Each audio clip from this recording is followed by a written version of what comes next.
Namaskar and Vanakkam.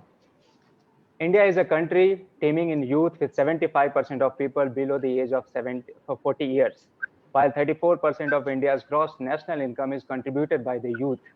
There is a dire need to develop this percentage, but in fact, in youth today is a major resource for not for only development of financial prosperity, but for the social changes as well. The need to empower youth for a better tomorrow is connected both to financial elevation as well as the increment of the standard of living. Awareness is the key factor for this empowerment. With the guidance towards developing a wholesome outlook of our life, youth empowerment in any development is imperative, not only for national development of an entire country, but also for personal development of an individual. Youth empowerment is pursued by promoting youth rights, youth activism, and in community decision. I would like to quote one of the leadership words of one Sanskrit quote taken from Brihaspati Puran, Anvikshiki.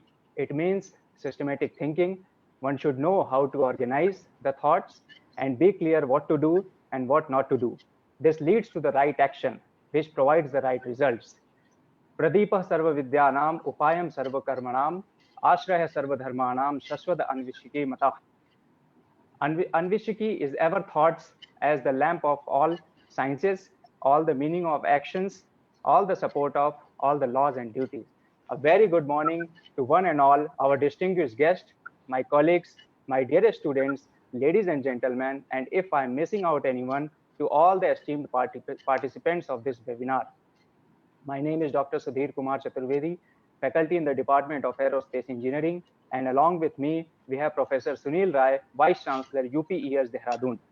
UPES envisions itself as an institution of global standing, which fosters development of professionally competent talent and contributes to nation building. With such a vision in our mind, we had taken another leap in this journey, where we had started a webinar series that gives us a chance to interact with and hear from the industry some of the most prominent and renowned personalities of all time. We have come up with yet another interesting session of the webinar today on the topic youth empowerment. We at UPES Dehradun are delighted and honored to host today's webinar in the auspicious presence of a very famous professor, leader, economist, statistician, a lawyer, and a great politician who is a very popular among the youth and people for his clear-cut views and solutions to the nation problems, and has a huge following on the social media, approximately 10.1 million followers. Dr. Subramanian Swamy, Honorable Member of Parliament, Rajya Sabha, Government of India, Bharat. Welcome, sir. Dr. Subramanian Swamy was born on September 15, 1939 in Mylapore, Chennai, Tamil Nadu, to a family which hailed originally from Madurai in Tamil Nadu. His father, Sitaraman Subramaniam, was a bureaucrat and his mother, Padmavati, was a homemaker. He has one younger brother, Rama Subramanian, as well as two younger sisters. Coming up to the academic career, Dr. Swamy has done his schooling from Delhi Public School in 1957, BA in Honors in Mathematics from University of Delhi in 1960, MStat in Statistics from Indian Statistical Institute 1962, PhD in Economics from Harvard University in 1964 with a thesis under Nobel laureate Simon Kuznets and jointly authored research on the index number theory with the another Nobel laureate Paul A. Samuelson. He has been appointed as assistant and associate professor in Harvard University from 1964 to 1969. He has been a professor of economics in IIT Delhi 1969 to 1991, then visiting professor of economics in Harvard University in 1985 to 86, again in from 2001 to 2011. He had been a visiting professor of economics in Delhi School of University of Delhi in 1968. Dr. Swamy authored various renowned books such as Economic Planning of India, Kailash and Mansarovar, A Journey, Terrorism in India, Ram Setu, Financial Architecture and Economic Development in China and India, Corruption and Governance in India, Building Ram Temple, A Legal Perspective, and many more. Dr. Swamy had held the various government positions, which involves the Member of Parliament 2016 to 22 on his sixth term since 1974. Earlier in 1978, Dr. Swamy was a member of a group of eminent persons and was called to Geneva, Switzerland to prepare a report to United Nations Conference on Trade and Development on economic cooperation between developing countries. He had been a cabinet minister of commerce, law and justice, chairman of the Commission of Labor Standards and International Trade, Government of India, 1994 to 96. He had been a member of the Board of Governors, IIT Delhi, member of the Council of IITs, 1981 to 83, Assistant Economic Affairs Officers, United Nations Secretariat, New York in 1963, member of the Standing Parliament Committee, Ministry of Health, Consultative Committee of Parliament, Ministry of Civil Aviation. Now, coming up to the political career highlights, Dr. Swamy fought in the emergency in 1975 and entered the parliament undetected in spite of arrest warrant in 1976 and escaped again abroad to oppose the emergency. He was the president of Janata Party until it was merged in Bharatiya Janata Party. This is his sixth term as a member of parliament, 3 times Lok Sabha, 3 times for the Rajya Sabha, and twice MP Lok Sabha from Mumbai, Maharashtra, and once from the Madurai in Tamil Nadu. He has been Union Cabinet Minister for the Commerce, Law and Justice. He is an economist, but not a lawyer, but successfully fought numerous PILs and corruption cases in the various courts in India. He advocated disbanding of Soviet Union-based socialistic economic policies and implementing market-based liberalized economic reforms in the country. His PILs played a crucial role in expediting the National Herald case, 2G scam, Ram Setu, Ram Mandir, resolving the cases related to EVM and VVAPT and many more. He got the Kailash Mansarovar Hindu pilgrims route open from the Chinese for the Hindu pilgrims, and Dr. Swamy was the first batch to go out there. At current, he is the member of National Executive to Bharatiya Janata Party, a public figure widely respected for his honesty and for his pursuit against corruption, class cases, action against the public, litigation in Supreme Court of India. He is considered in the leading figure in the success struggle period for the restoration of constitutional democracy in India. He had also taken the lead in promoting India-China, India-Israel, and India-Sri Lanka normalization of the bilateral relations. Thanks once again, sir, for accepting our invitation to talk about the topic youth empowerment. Before I hand over to you, I request UPES Vice-Chancellor Professor Sunil Rai to formally welcome you to UPES virtually. Thank you so much, sir. Thank you for considering our request. Thank you. Over to you, sir. Thank you. Yes. Sudhir. A very good morning to all who are attached to, connected to this particular event. What a great day for UPS that Dr. Subramanian Swamy, you just heard, in the limited time, only so much could be said about him, the man himself.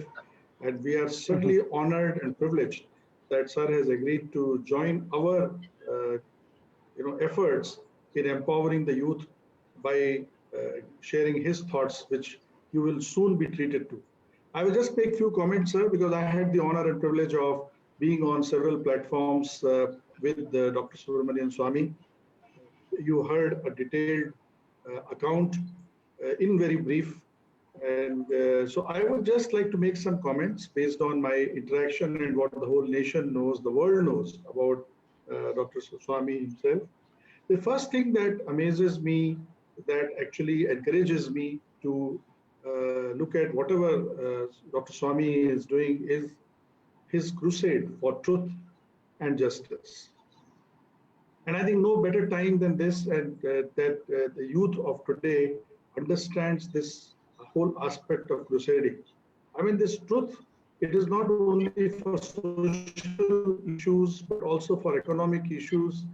I mean, his thoughts could even bring down the process, initiate the process of bringing down the Soviet Union. And I think they would only thank that it has, things have happened better for the whole region by whatever he suggested about the open market economy to the Soviets.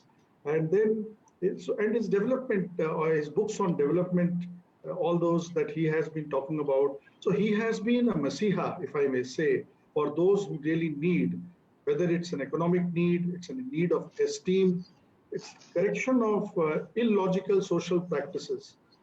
So he has been a crusader, and I think we are blessed as a nation, and we are also blessed as citizens of the world that there is someone who doesn't lose sight about what is wrong going on in the world and how it needs to be corrected, and it has to be corrected very, very quickly. Thank you, sir, for being the crusader that you are. The second aspect that amazes of me, of sir, is about his being an envious scholar. I'm a professor myself, and look at the amazing pedigree which sir has. And look at the throw from maths to economics to statistics and finally to the development of the whole world, and that too from the most prestigious institutions. He has been a faculty at Harvard. Many of us think that we should just be able to enter the portals of Harvard for a few minutes, and then IIT Delhi. I was there at IIT Delhi day for yesterday, working with them on the Nectar. We are trying to associate with them to work in the Northeast region. And sir knows that I am well connected with the Northeast region, and I'm trying to pursue some of those. That region has to come up well. That's the Suryodaya place. So sir had been the envious record and published 23 books on wide-ranging topics. As a professor, we are not able to publish 23 Scopus Index journal papers, and sir has published 23 high quality. So sir, we are very, very envious of you as a faculty, and what a great record that you have set in. And his books are applauded, not only applauded, but also are followed. It's a great fortune to the nation. So thank you for being the scholar that you are, sir. And in my own book, I'm an ex-defense officer, a common Navy commander, and I salute sir for being the true Indian. You know, the true Indianness is reflected on upholding the rich value system of Sanatan. And the sir is so well read about the ancient Indian philosophy. It has actually gone into his blood veins and the nervous system. And he has to tell the whole world the richness of our Indian ethos and Indian value system. So Indianness is not by shouting from top of the roof. Indianness is by walking the talk. And sir is doing it every day in his life. So thank you, sir, for being the true Indian. And no person better than you, sir, to enlighten the youth. You will be pleased to note, sir, that we have started something called School of Life. And I would really eagerly wait that someday we have your visit to our campus and you just interact with the School of Life is saying, okay, it's important to know about a domain knowledge, but it's very important to become a strong human being. And the School for Life is talking about life skills, it's talking about value systems, spirituality, about some niche subjects like the modern, forward-looking subjects like innovation, creativity, and so on. So for the School for Life, sir, we are devoting 45 credits out of 164 from regular programs. Okay. So that's the kind of attention, because first and foremost, if people are good human beings, our youth, because we look up to our youth, they are the ones who will propel the nation to the #1 economy in the world, maybe in 2040 or so. So as you had been always resting, that somebody had been saying we will be #2, you had been saying we will be #1. And I think sure that this will be someday that dream will come. So to the youth who are joined today, you are really blessed. And UPS is honored that sir is going to enrich you with, just remember those 3 things that I talked about, sir. Dr. Subramanian Swamy, who stands for truth and justice. Eventually that only will prevail. The right path of righteousness is the only one which takes you long distance. You may get some petty gains in the beginning, but our nation, if we had been for 70% of the time highest GDP contributors to the world of the civilization's history, it is because our ancestors ensured that we follow the path of truth. The brilliance of knowledge. Sir doesn't talk anything without statistics and data. He's a statistician himself. Whenever sir makes a statement, the whole world listens because it's backed by a very involved statistical analysis on data. So I'll request youth that please emulate this quality of sir, of relying on data before you say anything. And finally, the most important quality of sir, which will come out today, is be bold. Be bold and the rest will follow. Don't have to be scared. I mean, particularly youth, I salute you because sir and I, we were students of an India which was known as third world developing nation. We had to work a lot to be known and heard. Whereas you people are going to be the citizens of the #1 nation in the world. So I salute you. And now over to Dr. Subramanian Swamy, sir, to enlighten the youth of today with empowerment. We are delighted and honored. And thank you, sir, for giving this time to us and the youth. Welcome, sir. Thank you. Thank you. I'm most grateful to you for this opportunity to address the young people who are in the stage of getting educated. And I'm particularly thankful to the introductions of both Professor Bhandari, Professor Chaturvedi, and Professor Rai, who's the Vice-Chancellor, the moving spirit of the educational institution. I am interested in this subject of youth empowerment partly as a professor. I had very, very good students. They have all reached very, very high positions. I was forced to give up academics because of political reasons, but I have no regret because whatever I wanted to publish and put out in the scholarly world, I had already done by the time I'd come back to India. Today, why is it important to talk about youth empowerment? Because we are the youngest population in the world. The average age of Indians is only 26. The average age of Chinese is 35. The average age of Americans is 37. Of Europe, it is 46. And of Japan, it is 50. So these are aging populations. And why is it important to have a big chunk of your population who are young? That means below 35, but with now medicines and the expectation of life is now rising. We have cases now like Mahathir in Malaysia, who's 94 years old and the Prime Minister. So, but in our ancient days, when Bhishma went to Mahabharat war, he was 118 years old, and Krishna was 125 years old. So, I mean, this now the lifespan has become long, and young people are the ones who are in a position to create innovations for society.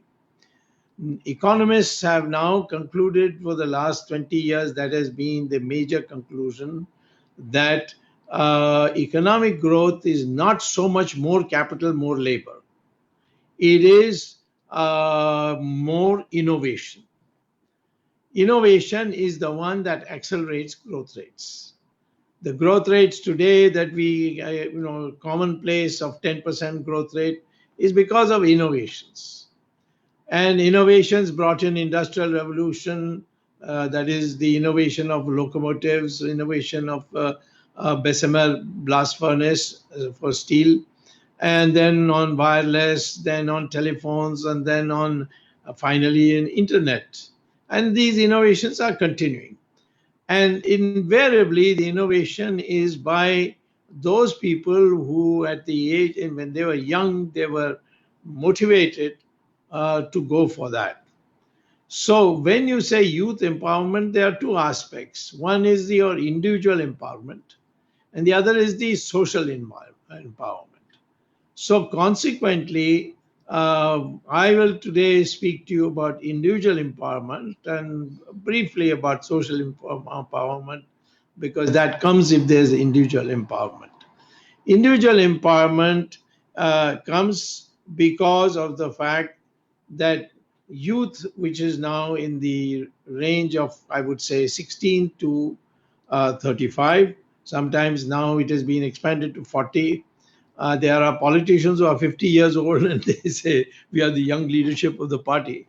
But, that's stretching it a bit. But the most productive part of life which deals with innovations is between the ages of 25 and 40. During this period, most of the major innovations have been thought of. So what is it that we, a youth, should know in the different age groups? Between 16 and 24, there is one age group where you get your basic education, the plus two part of your school, and then college, and then of course research degree. Some people get even PhDs. I got my PhD at the age of 24, and so the issue is that by 24, 25, 26, you have completed your educational training. And then you go into either teaching or in companies or even the army. All these today are dependent on innovations. So therefore, what are the characteristics of empowerment for an individual? First and foremost, in my opinion, is the capacity to take risk. This is the most important thing for progress. Nobody in life I know have read so many biographies of so many people in different fields. They have invariably taken a risk. And that risk is taken when everybody said, "What are you doing? You're throwing it all away.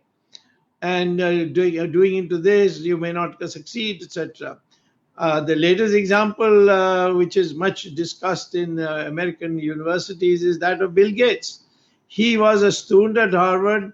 He suddenly decided to drop out and go in, start this IT research, and see today how much transformation he has brought. This kind of risk taking has to be done with proper education. If you don't have educated guests, you can't just take a risk because you are a wild gambler. It's not gambling. It is a studied thing where you have consulted experienced people, your teachers, your parents, if you are married by then, your wife, all of them, and then come to a conclusion if you feel strongly. So risk taking is a very important thing. I want to emphasize that in the 21st century, which is called now the knowledge century, the 20th century was called the industrial century. And so the knowledge century, you need, of course, education. But with the education, you must take risk. So how does one take risk? First of all, you have to understand that failure is not shameful. Failure is also a teacher. Risk is something which everybody enjoys, but you should not be so attached to success that if you get failure, you collapse. That is why in Gita, Bhagavan Krishna says that the best character is where in a shloka he says, Sukuduke same kritva labha labho jaya jayo, etc. What he says is, you must be even tempered between success and failure. You must regard success, but not be so elated that you get carried away and become arrogant. And as far as failure is concerned, you should analyze. And many people, after many attempts, have become successful. They failed, and then they became successful. Abraham Lincoln, who is considered the greatest president of the United States, could not win an election to the municipality, could not win an election to the Vidhan Sabha equivalent in America, could not win an election to parliament, and he lost 6 elections. The fifth, 5 elections. And the 6th election was the president of the United States. And he was successful. And because of the experience he got in his failures, he was able to become the greatest president of the United States. You will see, if you read biographies, why I would advise young people to read biographies is they will understand, they will get that thing. So one empowerment will come when you are ready to face failure. That means taking risk, means there is a possibility of failure, there's a possibility of success. Work for success, but don't be attached to that. What you are doing is a great venture. You may succeed, you may not succeed. Rani Jhansi did not succeed. But today, because she stood up at that time, people remember her. And there have been many such examples.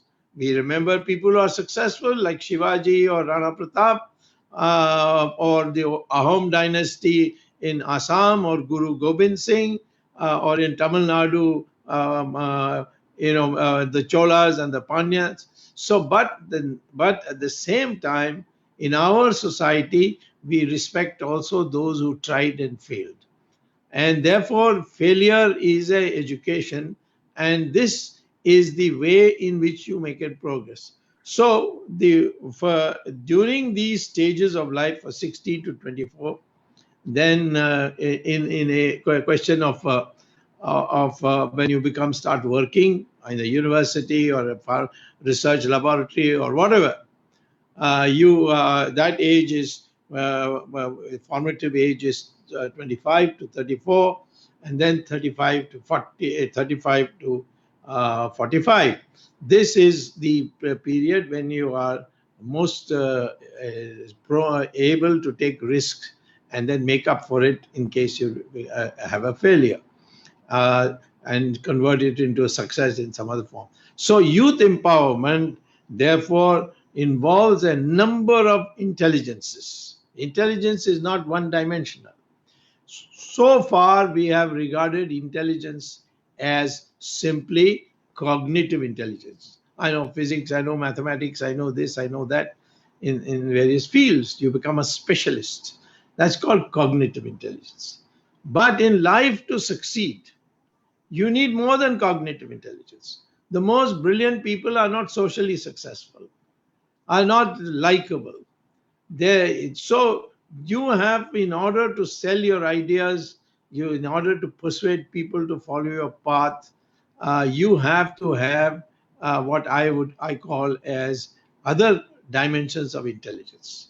So our Rishi Munis had laid down what are those different dimensions of intelligence. Today, the Western world, say Harvard University Department of Education, which teaches development of intelligence, they all recognize different dimensions of education, of intelligence. And I would urge you, I must tell you one thing, that no society can grow if it doesn't empower both men and women equally. Because when it comes to intelligence, there is no difference.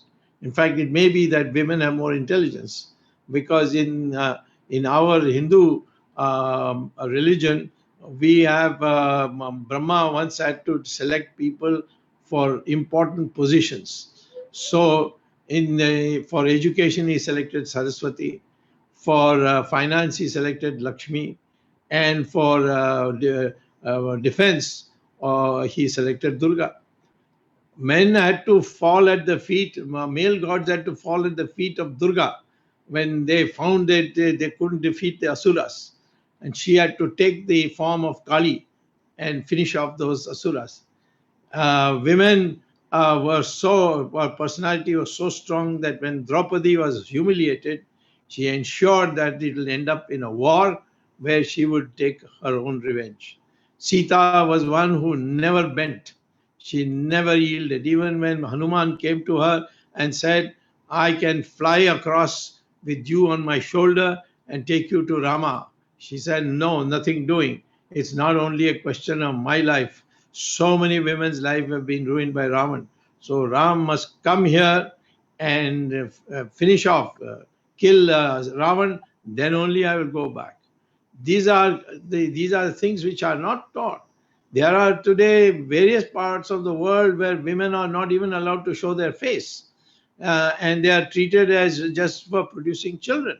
Now we must get over that. In our society, we have, for a variety of reasons, which I won't go into just now, but we have dowry. Dowry is anti-woman. And the moment a female child is born in a house, there's people are, become sorrowful. There's no celebration as there is when a boy is born.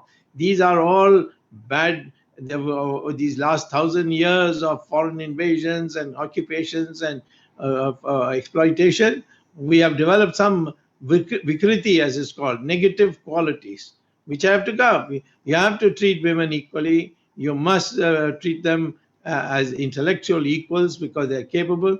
You can go to ISRO today, you will find almost 50% of women. And all the major projects which we have succeeded in, women have been the chairman of that project. So I would say, therefore, this is a mindset you must have. So the first thing is, when you go in between the ages of 16 to 24, you go to universities, you're in the class 10, then you go to college, then you go to university. You must develop what is called as cognitive intelligence. physics, mathematics, psychology, economics. These are all called developing cognitive intelligence. But that is not the only intelligence you have to learn. You have to learn what is called is emotional intelligence. That once you have developed your mental power or cognitive power, you must be able to persuade people to accept what you have discovered. Sometimes you can say something and the society may not accept. Galileo said that the sun doesn't go around the earth as we see sun in the morning here, then noon there, and then in the evening when the sun is setting on this side. So we think the sun is going around the earth. But he said what the rishis knew always, that the sun doesn't go around the earth, it is the earth which goes around the sun. And he was beaten, black and blue, put in jail till he said sorry and he withdrew his theory. In our society, there's never been that. People were specially allowed, the specially privileged part of our society in the sense of respect was those who pursued knowledge. They may be born in any family, but they pursued knowledge, so we call them as Jnani and Tyagi. And that is placed at the highest pedestal. So let me say, therefore, to begin with, that the development of your cognitive intelligence is very important, but the way you put it across is called emotional intelligence. That is another part of your intelligence. If you don't know how to persuade people, if you don't know how to use your language in such a way that the other person feels, okay, he's got a point, I must give it a thought. Or he shouldn't say, oh, what a rude man he is. He is, of course you can have people who are nasty to you, then you can be nasty to them. But on the other hand, if you are persuading somebody, then you have to have what is called as emotional intelligence. Now there are books out for cognitive intelligence, emotional intelligence. Another intelligence is moral intelligence. And that moral intelligence that is also part of your empowerment. That moral intelligence is that you will pursue your goals, but not by bringing somebody else down. Unfortunately, because of this last 1,000 years, today Indians are so jealous. Jealousy comes from lack of moral intelligence. You are jealous of somebody getting ahead. So the only way you can satisfy your conscience, your jealous conscience, is to see that he doesn't succeed. That you isolate him, you corner him, you put him into a corner, and don't give him his due. This kind of thing is even today prevalent in India. I've seen it many, many times. And it leads to all kinds of silly things. And ultimately, of course, if you have the strength of character, you can survive it. I was a very famous professor at Harvard. Harvard University didn't want me to go back to India because Professor Samuelson was was my co-author, told me, you will within 5 years get the Nobel laureate. You will become Nobel Prize you will get because of your work on index numbers. But you have to do much more. You have to produce a treatise on index numbers, then only it will come to you, and that you can do while you're here. But I decided I must go to India. And I came back to India, people didn't like my ideology. And names who are famous today in India, whom I don't think had any character, they ensured that I was dismissed from IIT. And of course, Mrs. Gandhi was my political opponent. She was the one who led it. And it was ensured that I will not get a job anywhere in India. They said, you go back to America. But I stayed on and gave up academics and entered politics. And of course, I fought the court case. And after many, many years, I won the court case. That's why they say my IIT professorship is from 1971 to 1991. Actually, from 1993, I was dismissed without any reason being assigned. And then I fought in court and became, during that period, because I had entered politics, become a member of parliament, I became a member of the board of governors of IIT Delhi, the very body which dismissed me. But I still kept fighting the case. In 1991, I won. And then in 2013, I won another aspect of my case. So I was restored to my position as professor, and all my due salary was given to me at 8% interest. I was much better off this way than if I'd stayed in IIT. So I'm saying, how does one manage this risk? Because risk means failure. Failure means unhappiness. How to get rid of this unhappiness? Gita is there full of upadeshas on that. If you follow that, you will never be unhappy. You will never be afraid of risk. You will never be afraid of failure. Because and if you want to not to have the tension of failure, Krishna says to Arjuna that what you do is you have freedom to take action, but the result of that action I will decide. So if you fail, you blame me. If you succeed, you give me the credit. That way he says that's why he says sukh dukhe samaya krita. Between sukh and dukh, there's no difference. Between loss and failure, between failure and success, no difference. Between profit and loss, no difference, as far as mental attitude is concerned. And that is the one that gives you the strength. So the moral strength is strive, strive, strive, but don't be jealous. And don't try to get ahead by pulling somebody down. If he goes ahead, doesn't matter, that's his karma. But if you want to go ahead and you do this, it's somewhere in the future, this karma will come and hit you. That is our belief. And I've seen it in my life. It happens so many times. So therefore, the moral intelligence. Then there is social intelligence. You can make a lot of profit by putting smoke into the atmosphere and making all the society polluted and die of pollution. You can. That is anti-national. That is anti-social. So you must work in your way in such a way that the society is benefited. And if the society is benefited, or at least the society is not harmed. So this is called a social intelligence. Then there is the last one I'll tell you, which is called a spiritual intelligence. This only India you can learn. You can't learn anywhere. Now the world is learning. If you go to Google and type St. James School, London, and Sanskrit, if you like, in the search engine, they will give you the example of a school in London, all white school, where the principal requires all students from the age of 6 to 11 to recite in the morning before classes start for half an hour some Sanskrit shlokas. And people in England were amazed. So they went and asked the principal. He said, I know that if I make them recite these shlokas between 6 and 11, their brain development will be superior to those who do not recite. So what our rishis said is, all knowledge is in the cosmos, which we call as Brahman.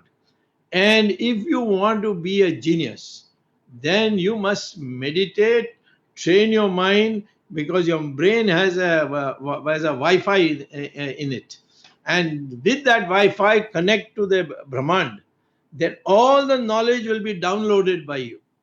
And that is the meaning of genius. Ramanujam, people used to give proofs left, right, and center.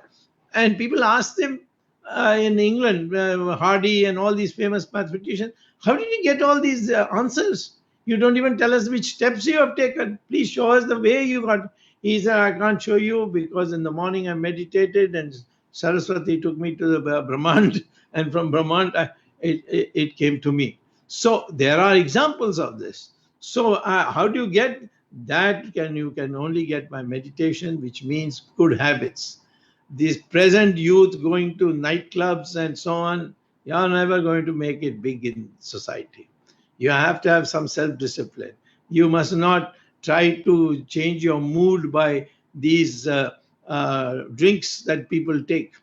They want to forget, so they get drunk. That's the worst thing that you can do to your system, so on.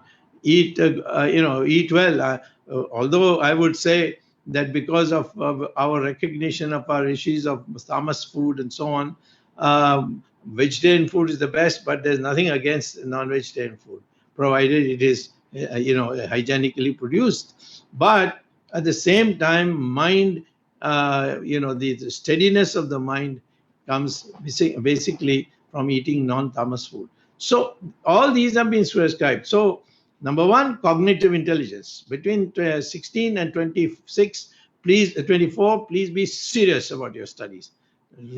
Study as if you are a sannyasi or being prepared to become being made a sannyasi. Nothing else but studies. Go first, learn what the teacher is going to teach you on a particular day. Go and hear the class attentively. Come back and revise. If you do these three things, you'll never have to study during the exam. I never studied in my life during exam period. So this is the mental discipline you need. Two, do not argue with anyone with whom there is no shraddha. He has no respect for you. No use arguing. No use abusing. Waste of time. If you feel that someone has respect for you, then you argue with him in such a way that he becomes your follower, or he agrees to accept your ideas. That is called emotional intelligence. That's why big leaders of the world, they may be bad leaders or good leaders, but they are able to mesmerize the public because they know emotional intelligence. Hitler made all Germany mad.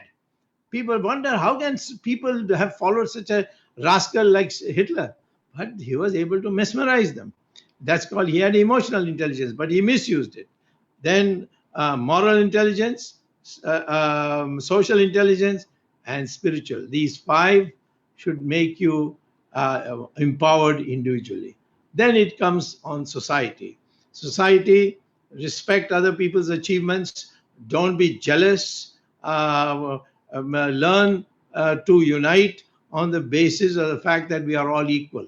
All these differences that have come in caste and varna and all, these are all vikritis. They are not there in the original texts of our country.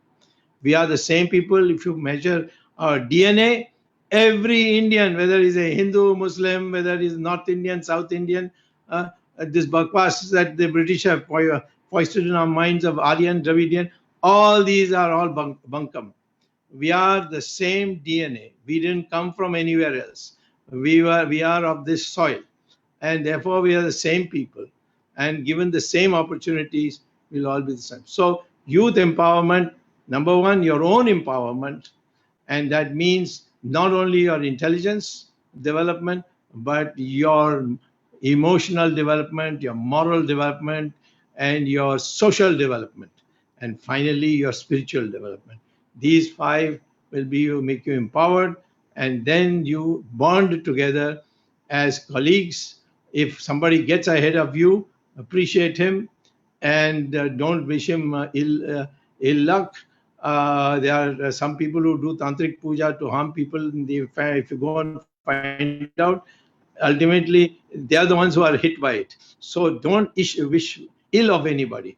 This way you create a society which will be a healthy society. Why India was the most developed country for thousands of years. Between we started becoming poor only after the decline started from Muhammad Ghori, and by 1795, when the Mughals were defeated by the Baji Rao of Marathas, he was a Peshwa, but his army was Maratha. The British came in at that weakest moment, and then they changed our syllabus. They changed. Today I'm speaking to you in English. Otherwise, if the British had not come, I would have been speaking to you in Sanskrit, because that Sanskrit has common words in every language. Tamil has 40% language words from Sanskrit. Malayalam has 80%. Kannada has 65%. Bengali has 80%. All languages of India have the same, have a heavy proportion of Sanskrit. And Sanskrit was the link language. It was not compulsory, but if you wanted to communicate with other parts of India, you use Sanskrit. And Sanskrit is coming back. It's no more an ancient language. Artificial intelligence. If you go and read Google, you will find out artificial intelligence future depends on storing knowledge with the help of Sanskrit. It's the only language where the phonetics are such that the computer will not get confused. If you speak in English, it is PUT is put and BUT is but, and the computer will get confused. So with all this background heritage we have, you have to develop yourself into a new kind of person, and that new kind of person is one who will be able to lead you to become better human beings. That is the goal for your empowerment, and with that empowerment you will be able to transform society. You will be able to enable other people by emulating you also to improve themselves and this country becoming developed again. Thank you very much for your attention. This is what I have to say. If there are any questions, I'll be happy to take them.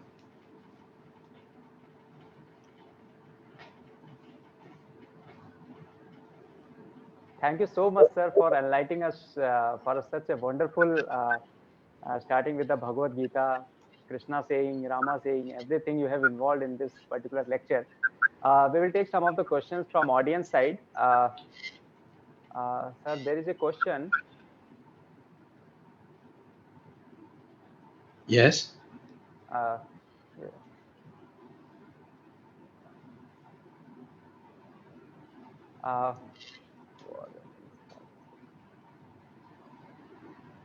How would you can youth empowerment help in reducing the rate of poverty to significant level in Indian case scenario, especially after COVID-19 impact? COVID-19 is a temporary thing, and it will go, and we'll recover. I must tell you that because it is new virus, so we are having all these problems. But if you go back to 1920, the whole world suffered from flu. Today, flu is a joke. Somebody has flu, all right, 3 days he lies down and he has to take some medicine and he's okay. So we'll conquer that, or this also. Our people are at it to find a cure, and so that's not the issue. As far as the economy is concerned, we have not followed the correct policies. We have got good intentions. The Prime Minister himself is not an economist, but nor has he been able to find an economist who can command his respect and tell him what he is to do, rather than he telling them what to do. So therefore, he will say, for example, I will double GDP to $5 trillion in 5 years. Now, that means doubling in 5 years means a growth rate of 14.4% per year, which is, at the moment never achieved by India. We have gone as far as 9%, but not 14%. And now, of course, everything is gone. So, but he suddenly tells, it comes to his mind, and all our economists say, yes, sir, we will draw up a plan like that. It can't be done. But Indian economy can never collapse because of the structure that we have. People said we'll never be able to produce enough food grains. None of you remember. One of the reasons I had made up my mind at Harvard to come back to India is we were looking such pathetic situation, because in 1965-66 there was a drought and people were not getting food. So Americans had to supply PL480 wheat and so on. And there were books written at that time. If you want, there's a book by two brothers called Paddock and Paddock, World Famine 1975. Please go to Google and get a copy, or Amazon and get a copy and read. He predicts that in 10 years, that is 65 to 75, India will be, even the whole world's grain sent to India, wheat and rice, will not be able to be enough. And therefore, India will have a massive famine where people will cannibalize each other and eat each other. This is all there in the book. But by 1975, Green Revolution had taken place thanks to the intelligence of Lal Bahadur Shastri, who produced those packages for 10% of our farmers. So I'm saying that, don't be depressed about India's current position, because these are all rectifiable. In 1990, we were miserable, having not more than 3.5% growth rate. We brought in economic reforms. I was with Chandrasekhar. I prepared the blueprint. Then I had a minister rank position with Narasimha Rao as chairman of a commission. And he was a very good friend of mine. And despite being in two different parties, I was Janata Party and he was Congress. We both worked on it, and then Mr. Manmohan Singh joined as finance minister, and we worked it all out. And soon we rose from 3.5% per year for 40 years, 1950 to 1990, to 8% in just 5 years. And since then, 8% is not a big thing. So India is full of potential. All we need is that. So don't be depressed about that. Youth empowerment is for better human beings. You will not be afraid of leading this country to liberation. Tomorrow you want to liberate POK. Well, our people will have the confidence. Today we removed Article 370. It couldn't be done earlier because the mental outlook was different. Saying, oh, jhagda hoga, and so on. But today we don't have that. Our young people do not have that. People want action. People want transformation. So therefore, youth empowerment is for your own improvement and having a less tense society. A society where everybody feels that it's all within my power to improve myself, but not by bringing him down or making him look bad or doing fake ID tweets, so that kind of thing. So they have a positive outlook. Youth empowerment would have contributed enough for India's transformation. Sir, there is one more question. Will the youth empowerment be the game-changing point of view to promote the research in youth work, and do promote the patent research works and publications in the global platform around the globe?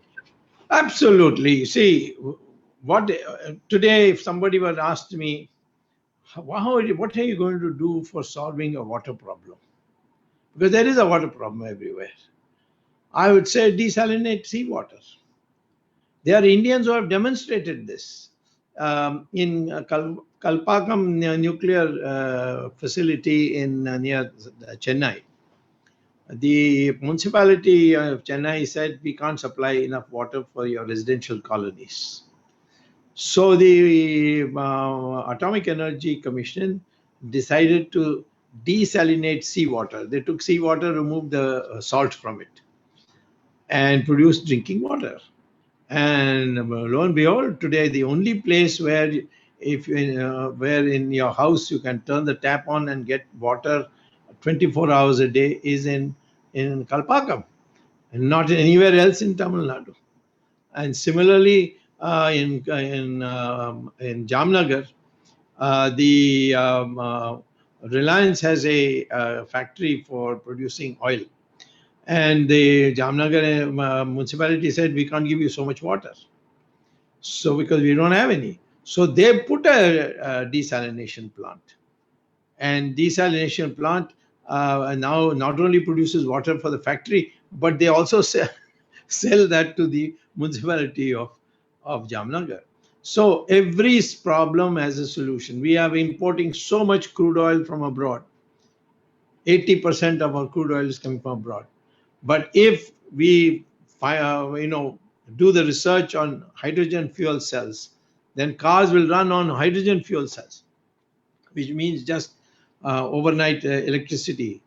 And if you have petrol pumps, instead of petrol pumps, you have charging stations, then you can drive just like you drive a petrol car or a diesel car.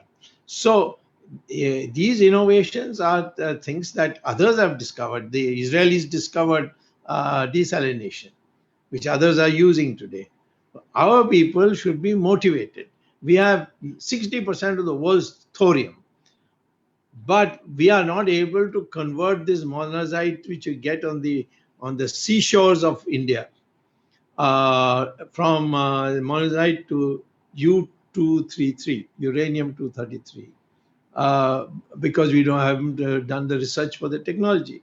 We were doing it after Homi Bhabha had started it, But then when Manmohan Singh's government got America's nuclear deal, that research has been shut down. That was a mistake.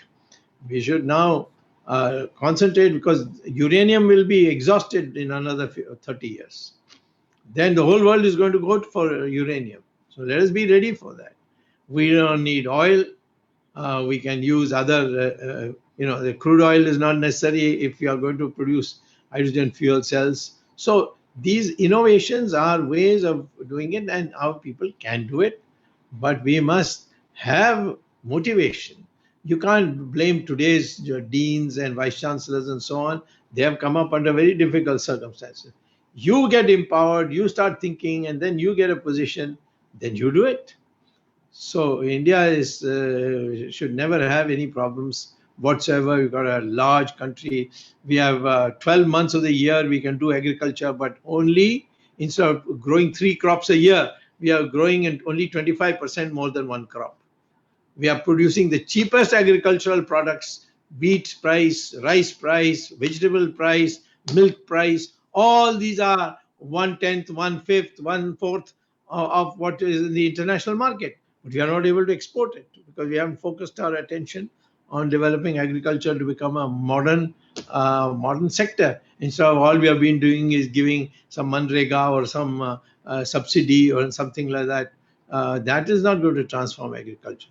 So it's only a question of correct policies, and India will become, once again, it will overtake the United States, because our people have got brains, and America has come up entirely by innovations.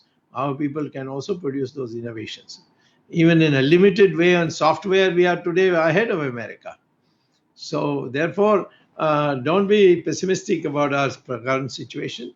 Improve yourself, be a new person, be the Indian who will solve some major problem of India. Sir, one just important question. Dr. Subramanian Swamy, the name itself, in which role you enjoyed a lot as a student, as a teacher, as a professor, as a politician, as a great leader? In which profession you enjoyed a lot throughout your journey? I enjoyed the most as a politician, because there's nothing to bind me down. Professor means I have to.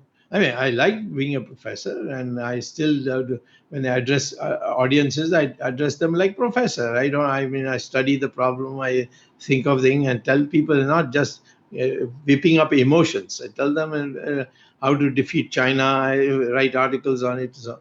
But in politics, you can transform a country. Politics is a risky life, because you can lose an election. People get swayed by other people's propaganda, and you can lose an election. I have lost 2-3 elections. Indira Gandhi died, was assassinated. I lost. Then there was another, the Janata Party broke up in 1978, 79. But I won. I individually won. So that is why I'm saying that we need. Just a minute. I think we made a mistake.